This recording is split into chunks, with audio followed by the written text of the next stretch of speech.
अस्सलाम वालेकुम दोस्तों, कैसे हो? उम्मीद है कि सब खैरियत से होंगे। अल्लाह आप लोगों को ऐसे ही खुश रखे। सरकार दो आलम सल्लल्लाहु अलैहि वसल्लम की पूरी जिंदगी पर बनने वाली वीडियो सीरीज जिसका नाम मोहम्मद सबके लिए है सल्लल्लाहु अलैहि वसल्लम, ये उसका 26वां हिस्सा यानी पार्ट 26 है। थोड़ा हम रिकैप कर लेते हैं कि हमने 25वें हिस्से में क्या सुना। हमने 25वें हिस्से में सुना कि हुजूर पाक सल्लल्लाहु अलैहि वसल्लम को सताने में मक्का वालों ने कोई कसर नहीं छोड़ी थी। हजरत अब्दुल्ला बिन मसूद को इसलिए मारा पीटा गया कि वो कुरान पाक की तिलावत कर रहे थे। और फिर हुजूर पाक सल्लल्लाहु अलैहि वसल्लम को तरह तरह की लालच देने की नाकाम कोशिशें भी की गई। फिर एक मीटिंग ली गई और उसमें दो लोगों को तय किया गया कि वो यसरब जाए यानी मदीना जाए और वहां यहूदी आलिमों से मिले, राहिबों से मिले, क्योंकि उनके पास आसमानी किताब तौरेत थी, और उनसे मशवरा करे कि क्या नबी के बारे में वो क्या कहते हैं और आसमानी किताब में क्या लिखा हुआ है, और मोहम्मद के बारे में भी पूछा जाए कि वो इस तरह कर रहा है, और ऐसे क्या सवालात मोहम्मद से किए जाए जिससे वो लोगों के सामने और सारे अरब और सारी दुनिया के सामने झूठा पड़ जाए। नाउजुबिल्लाह मिन ज़ालिक। चलिए अब आगे सुनते हैं। चुनांचे नजर बिन हारिस और उक़बा यहूदी आलिमों से, यहूदी राहिबों से मिलने के लिए यसरब यानी मदीना पहुंचे और उनसे जाकर हुजूर पाक सल्लल्लाहु अलैहि वसल्लम के मुतालिक सारी बातें बताई और कहा कि हम मोहम्मद का क्या करें, हम बहुत परेशान हो गए हैं। आप ऐसा कुछ बोले या ऐसे कुछ सवालात हमको बताएं कि हम जाकर सब लोगों के सामने उससे पूछे और वो जवाब न दे सके और वो झूठा साबित हो जाए और पूरे अरब में और पूरी दुनिया में उसकी बदनामी हो जाए। चुनांचे यहूदी आलिमों ने, राहिबों ने कहा कि जाकर तुम मोहम्मद से 3 सवाल करो। नंबर 1 कि असहाबे कहफ कौन थे, यानी जो गार में जो नौजवान जाकर सोए थे उसके बारे में पूछो। दूसरा सवाल उस सयाह के बारे में पूछो जो जमीन के मशरिक और मगरिब घूम कर आया था, यानी मशरिक और मगरिब छान कर आया था।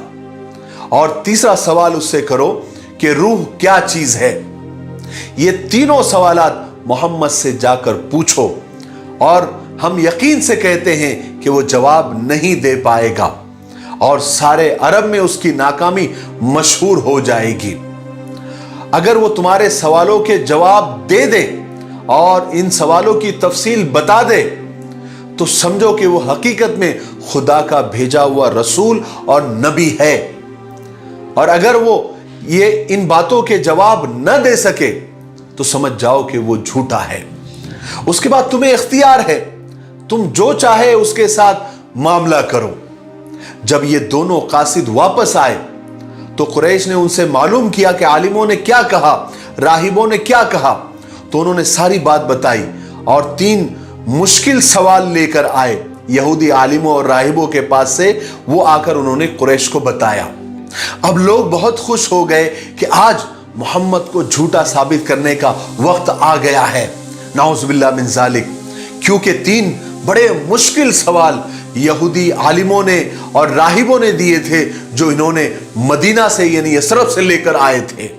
चुनांचे सब लोगों को जमा किया और हुजूर पाक सल्लल्लाहु अलैहि वसल्लम की खिदमत में पहुंचे और हुजूर पाक सल्लल्लाहु अलैहि वसल्लम के सामने वो 3 सवाल रखे। आप सल्लल्लाहु अलैहि वसल्लम ने फौरन जवाब नहीं दिया बल्कि अल्लाह ताला की तरफ से वही आने का इंतजार करने लगे। चुनांचे थोड़ी देर के बाद खुदावंद आलम की तरफ से आप पर वही नाजिल फरमाई गई और उसमें उन 3 सवालों के जवाब थे जो मक्का वालों ने हुजूर पाक सल्लल्लाहु अलैहि वसल्लम से पूछे थे। चुनांचे अल्लाह तबारक व तआला ने उसके बारे में अपने नबी को बतलाया कि वो असहाब कहफ यानी गार वालों की जमात थी।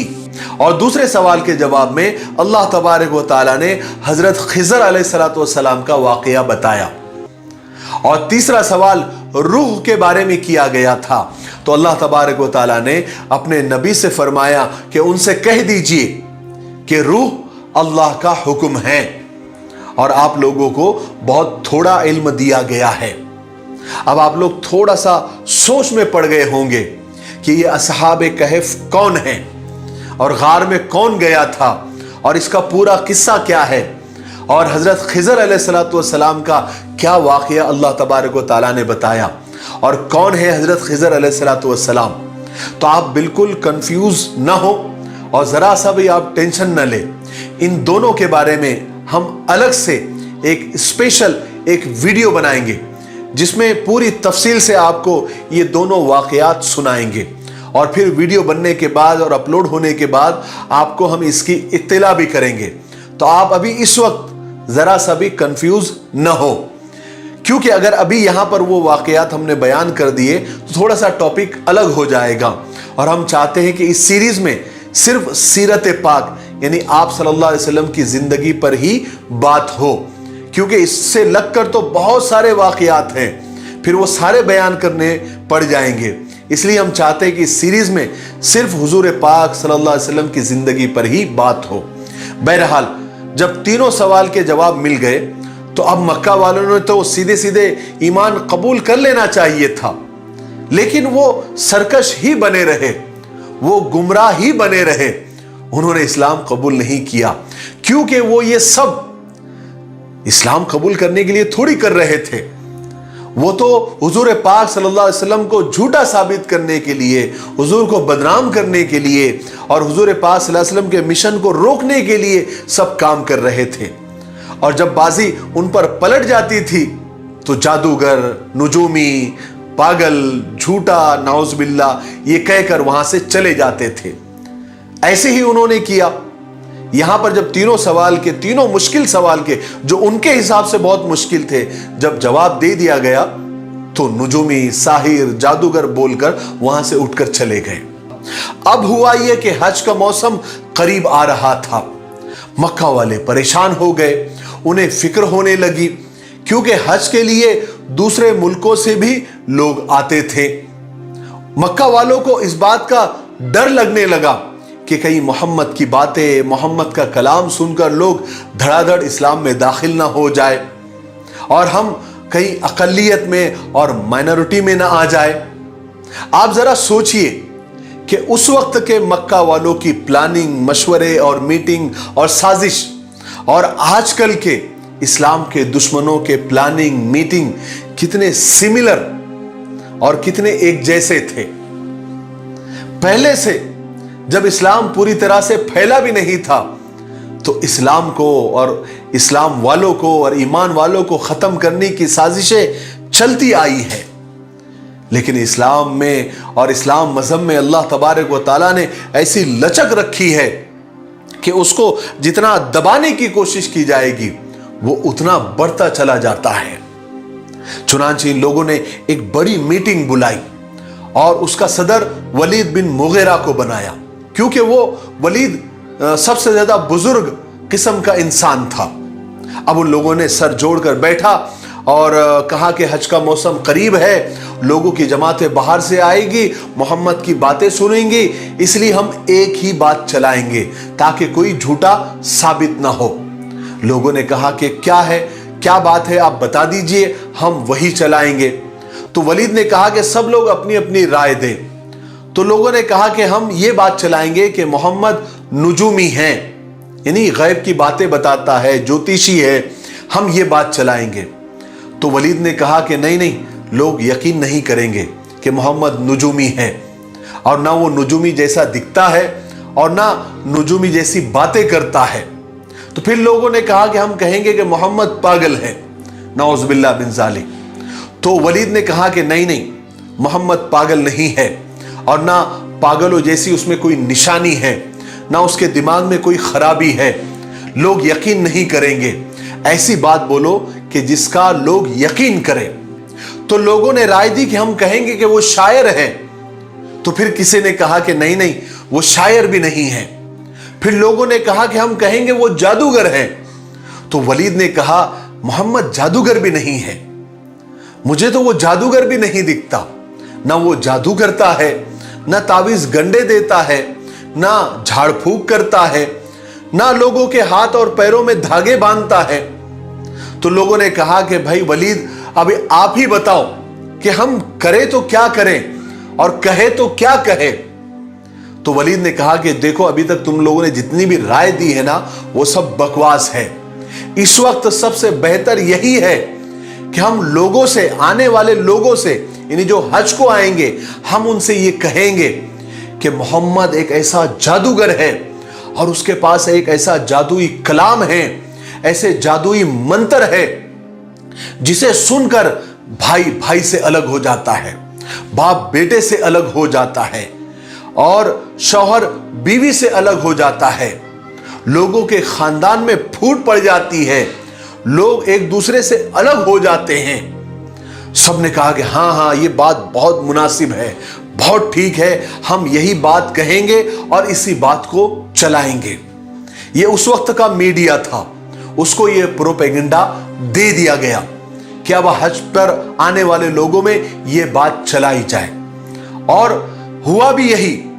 लोग मक्का के बॉर्डर पर, यानी सरहदों पर बैठ गए और हर आने वाले को पहले पकड़ लेते थे और कहते थे कि अंदर जाएंगे ना मक्का में, तो मोहम्मद नाम का एक बंदा है, वो ऐसा जादूगर है कि अगर तुम उसका जादुई कलाम या उसका जादुई मंत्र सुनेंगे तो तुम भाई भाई अलग हो जाएंगे और माँ बाप अलग हो जाएंगे, खानदान में फूट पड़ जाएंगी, तुम अपने बाप दादा के दीन से फिर जाओगे।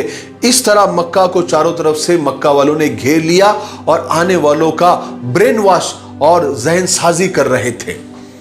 लेकिन चूंकि हुजूर पाक सल्लल्लाहु अलैहि वसल्लम सारे अरब में ऐसे ही मशहूर हो गए थे, अल्लाह ने उनको ऐसा मशहूर कर दिया था कि लोग काबे की जियारत से ज्यादा हुजूर पाक सल्लल्लाहु अलैहि वसल्लम से मिलने के शौकीन थे। चुनांचे लोग आते, काबे की जियारत करते और ढूंढते कि मोहम्मद का है, हमने बड़ा उसका तस्करा सुना है, हमने उसका बड़ा जिक्र सुना है। ढूंढते ढूंढते लोग हुजूर पाक सल्लल्लाहु अलैहि वसल्लम के पास पहुंचते, उनका कलाम सुनते, यानी अल्लाह का कलाम सुनते और हुजूर पाक सल्लल्लाहु अलैहि वसल्लम की बातें सुनते, मुतासिर होते। बहुत सारे लोगों ने इस्लाम भी कबूल किया और जिन लोगों ने कबूल नहीं किया वो मुतासिर होकर और दिल नरम करके मक्का से गए। बहरहाल आगे बढ़ते हैं। हजरत उमर फारूक रजी अल्लाह तआला अन्हु, हजरत हमजा रजी अल्लाह तआला अन्हु की तरह ही बड़े मशहूर पहलवान और अरब के नामचीन बहादुरों में से एक थे। ये भी ईमान वालों को तकलीफ पहुंचाने में और हुजूर पाक सल्लल्लाहु अलैहि वसल्लम के खिलाफ साजिशें करने में बड़े बढ़ चढ़ कर हिस्सा लेते थे। ईमान वालों को पकड़ पकड़ कर लाते, मारते मारते, इतना मारते कि खुद थक जाते थे, फिर दम लेते थे, फिर मारते थे, लेकिन नाकाम हो रहे थे। इस्लाम फैलता ही जा रहा था। आखिर एक दिन परेशान होकर उन्होंने मक्का वालों की एक भरी मजलिस के अंदर ऐलान किया कि आज मैं मोहम्मद का काम तमाम किए देता हूं, सबका टेंशन खत्म कर देता हूं। अबू जहल ये सुनकर खुश हो गया, कहने लगा, उमर, अगर तुमने आज ये काम कर दिया तो मैं तुमको 100 ऊंट और 1000 औकिया चांदी नजर करूंगा, यानी तुमको हदिया दूंगा। चुनांचे हजरत उमर मुसल्ला होकर, यानी हाथ में तलवार लेकर हुजूर पाक सल्लल्लाहु अलैहि वसल्लम की तलाश और जुस्तजू में निकल पड़े। मक्का वाले हजरत उमर के इस इरादे से बहुत खुश थे, सोच रहे थे कि आज तो मोहम्मद का काम हो ही गया, क्योंकि उमर कभी नाकाम नहीं लौटता। अबू जहल तो खुशी से झूम रहा था। उतबा और अबू लहब की आंखों में चमक थी कि आज मोहम्मद का खात्मा हो ही जाएगा और साथ ही साथ उसका लाया हुआ दीन भी पारा पारा हो जाएगा, खत्म हो जाएगा। चुनांचे हुजूर पाक सल्लल्लाहु अलैहि वसल्लम को कत्ल करने के इरादे से हजरत उमर चले। रास्ते में साद बिन अबी वक्कास ने पूछा, उमर, इस तरह कहां जा रहे हो, इतने गुस्से में, इतने जोश में?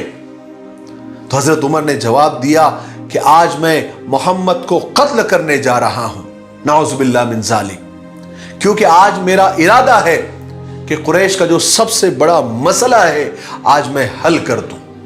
حضرت سعد نے حضرت عمر سے کہا, عمر تم کو بنو ہاشم کے انتقام سے ڈر نہیں لگتا؟ تم یہ نہیں جانتے کہ محمد کو قتل کرنا اتنا آسان کام نہیں ہے؟ تو حضرت عمر نے جوش میں کہا کہ جب تک میرے ہاتھ میں تلوار ہے سعد, مجھے کسی کا ڈر نہیں, اور مجھے لگتا ہے کہ تم بھی محمد کے حمایتی ہو, لاؤ تمہارا ہی کام تمام کر دیتا ہوں. تو حضرت سعد نے کہا, تم مجھے بعد میں قتل کرنا, پہلے اپنی گھر کی تو خبر لو. تمہاری بہن ایمان لا چکی ہے اور اسلام تمہارے گھر میں داخل ہو چکا ہے, پہلے اپنی گھر کی خبر لو, چلے ہو محمد کو قتل کرنے. حضرت سعد کا یہ جملہ نشتر بن کر حضرت عمر کے سینے میں لگا. وہ اسی وقت اپنی بہن کے گھر کی طرف پلٹ گئے. چلے تھے حضور پاک صلی اللہ علیہ وسلم کو قتل کرنے کی نیت سے, راستے میں اپنے بہن کے گھر کی طرف ان کے رخ کا پھرنا گویا اسلام کی طرف رخ کا پھرنا تھا. بہن کے گھر پہنچے, دستک دی, غصے میں تھے, قرآن کریم کی تلاوت کی آواز سنی. اندر حضرت خباب حضرت عمر کی بہن فاطمہ اور ان کے شوہر حضرت سعید بن زید کو قرآن شریف کی تعلیم دے رہے تھے, سکھا رہے تھے. حضرت عمر کے آنے کی آہٹ سن کر حضرت خباب تو وہی کسی گھر میں چھپ گئے اور قرآن کریم کے جو بھی اوراق تھے یعنی ورق تھے لکھا ہوا تھا اس کو بھی چھپا دیا. انہوں نے حضرت عمر رضی اللہ عنہ گھر میں داخل ہوئے, داخل ہوتے ہی پوچھا تم کیا پڑھ رہے تھے, اور فوراً اپنے بہنوئی سعید بن زید کو پکڑ کر نیچے گرایا اور مارنا شروع کیا. اتنا مارا کہ لہو لہان ہو گئے, اور مارتے بھی جاتے تھے اور یہ کہتے بھی جاتے تھے تم نے محمد کے دین کو قبول کیوں کیا, تم اسلام میں کیوں داخل ہوئے, اور مارتے تھے. حضرت عمر کی بہن اپنے شوہر کو چھڑانے کے لیے آگے بڑھی اور اپنے بھائی عمر سے لپٹ گئی. اسی کشتم کشتی میں حضرت عمر کی بہن فاطمہ کو ایسی زبردست چوٹ لگی کہ ان کے سر سے خون جاری ہو گیا, وہ خون سے لت پت ہو گئی. حضرت عمر کی بہن اور بہنوئی نے بہت دلیری اور ہمت سے کام لیا. حضرت عمر کے سامنے کھڑے ہو گئے اور ان کے منہ پر کہا کہ اے عمر, ہم ایمان لا چکے ہیں, ہم محمد صلی اللہ علیہ وسلم کے غلام بن چکے ہیں, ہم نے ان کی فرما برداری قبول کر لی ہے. اے عمر, تم سے جو کچھ ہو سکتا ہے وہ کر لو, تمہیں اگر ہماری جان چاہیے تو لے لو. بہن کا یہ دلیرانہ جواب جب سنا اور نگاہ اٹھا کر اپنی بہن کی طرف دیکھا تو خون سے جو تربتر ہو گئی تھی, یہ نظارہ ان کے دل پر اس قدر اثر ہو گیا ان کے دل کے اوپر کہ ان کا طیش اور غصہ تھوڑا سا دھیما پڑ گیا. حضرت عمر نے اپنی بہن سے کہا کہ اچھا مجھے ذرا وہ کلام تو دکھاؤ جو تم ابھی پڑھ رہے تھے, جس کے پڑھنے کی آواز میں نے گھر میں داخل ہونے سے پہلے سنی تھی. چونکہ حضرت عمر رضی اللہ تعالیٰ عنہ کی یہ بات غصے میں نہیں تھی, اس لیے بہن کو بھی اور جرت ہو گئی. تو بہن نے کہا کہ بھائی تم پہلے غسل کر لو, تب ہم یہ ورق یہ صحیفے تم کو پڑھنے کے لیے دے سکتے ہیں. فوراً حضرت عمر رضی اللہ تعالیٰ نے اسی وقت غسل کیا. غسل سے فارغ ہو کر قرآن مجید کی وہ آیت وہ ورق لیے اور پڑھنے لگ گئے. ابھی چند ہی آیتیں انہوں نے پڑھی تھی کہ بے اختیار بول اٹھے, کیا میٹھا کلام ہے, کیا شیریں کلام ہے, اس کا اثر میرے دل پر ہوا جا رہا ہے. یہ سنتے ہی حضرت خباب جو اندر چھپے ہوئے تھے باہر نکل کر آئے, کہنے لگے اے عمر تم کو مبارک ہو, محمد صلی اللہ علیہ وسلم کی دعا تمہارے حق میں قبول ہو گئی. کل ہی میں نے حضور کو یہ دعا مانگتے ہوئے سنا کہ اے اللہ, عمر ابن خطاب اور ابو جہل میں سے جو بھی تجھے پسند ہو ایک کو ضرور مسلمان کر دے. پھر حضرت خباب نے سورہ طٰہٰ کا پہلا رکوع پڑھا. حضرت خباب سورہ طٰہٰ پڑھتے جا رہے تھے اور حضرت عمر رضی اللہ عنہ مسلسل روتے جا رہے تھے. میں بہت معافی چاہتا ہوں کیونکہ جمعہ کی اذان ہو رہی ہے, اس لیے آج کی ریکارڈنگ مجھے یہیں پر روکنی پڑ رہی ہے۔ حالانکہ میں چاہ رہا تھا کہ حضرت عمر رضی اللہ تعالیٰ عنہ کا اسلام لانے کا مکمل واقعہ آج ختم کر دوں، لیکن چونکہ جمعہ کی اذان ہو رہی ہے اس لیے مجبوراً ریکارڈنگ روکنی پڑ رہی ہے۔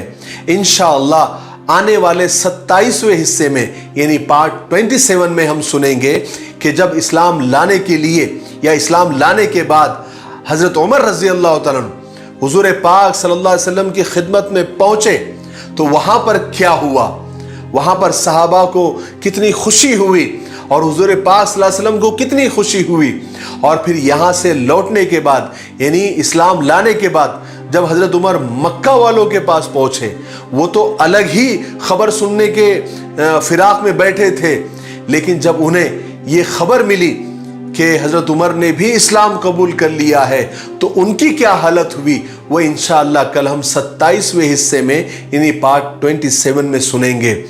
تو آپ تھوڑا سا انتظار کریں اور آپ ان ویڈیوز کو زیادہ سے زیادہ شیئر کریں اور ان ویڈیوز کے کمنٹ باکس میں آپ اچھے اچھے کمنٹس کریں تاکہ مجھے ہمت اور حوصلہ ملتا رہے۔ میرے لیے، پوری امت کے لیے اور پوری انسانیت کے لیے خیر اور بھلائی کی دعا کرتے رہیں۔